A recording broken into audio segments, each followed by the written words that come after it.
Hi, this is Sherry Daniel. I'm from imarriedmaurice.com. I had the interesting experience of being defrauded by bigamy and fraud. And yes, you can laugh. It is hell to go through.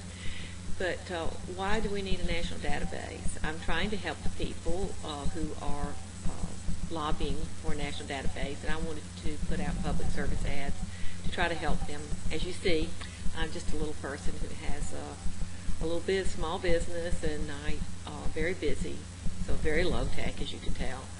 But getting the word out, that's the thing.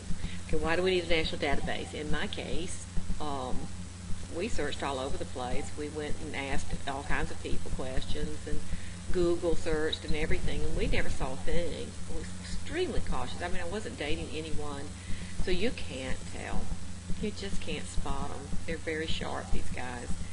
And so we need a national database so that you can, before you enter into a serious contract, you can vet, I call it vetting the person, to make sure that they are free to marry. There's never perfection. Even with a national database, you could have things that happen. But the way the system is now, quite simply, you are required to pay a fee to register for marriage, and that fee is part of the public record. So you're paying to put it in the public record. Then you're required to pay a filing fee to put your divorce records in the public record.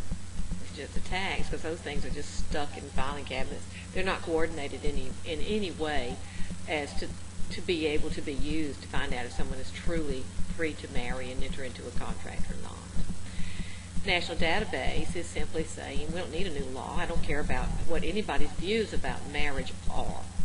I'm talking about bigamy is fraud, where someone is being sneaky, marrying you when they know full well that they do not have a right to, and often, apparently, the real spouse and family are working together because they're also going to funnel off the assets of the person that they're working over.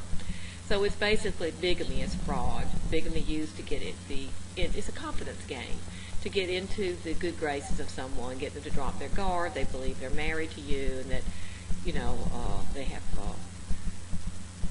you plan your retirement together and everything. So it's an interesting game and very fascinating, and it takes an unusual individual who can pull it off. So you have something quite unusual if you've dealt with this. Very interesting personality type that you're dealing with, and that in itself is a fascinating study.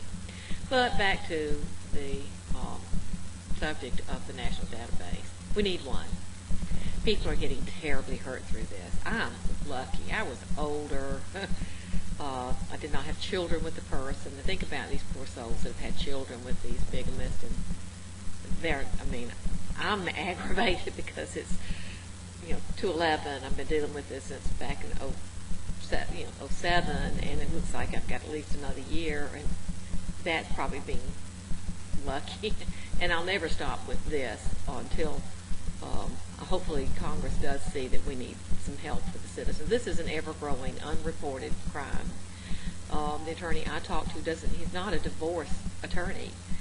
He said 8 to 9 cases of bigamy a year, and basically people just clam up. They're usually going through a divorce, such as I was. Then they discover, well, oops, this isn't a divorce, this is an annulment, which is what I got. And my fellow had, within 10 years, 2 adult business women received annulments. It's very difficult to get an annulment, trust me. But so most people just let people think it was a divorce. They're embarrassed. I'm not embarrassed at all. I'm frustrated and angry that I'm having to go through this. Wasn't my fault. I was very careful. These people are, that's their life, to be sneaky and fool everybody. And so you shouldn't feel bad if you've been fooled. You should do like me and try to say, wait a minute, we make it too easy for these people to fool and deceive, and we need to put the tools into the hands of the general public that they have paid for. See, that's my argument. We, the general public, have paid to have these records put there, and the government has done a not too good job of making them ready for us to access. I state the average citizen should be able to access these records in a reasonable way. They're stuck in the back of little town halls, and they're not coordinated in any way from county to county to county to county. And these guys, they want to haul you off to some little Timbuktu little, romantic little setting because they know the records aren't kept at all there probably. And so just be careful out there. And if you see this issue come forward in a serious way one day, which I know it will, remember that you heard some little lady in the South talking about it, that it could happen to you. The truth is, until you have suspicions, you wouldn't know. Your own father could actually be married to somebody else. You wouldn't even know. I mean, I hate to say it like that, but it's that bad. It's that bad. So until you know, you don't know.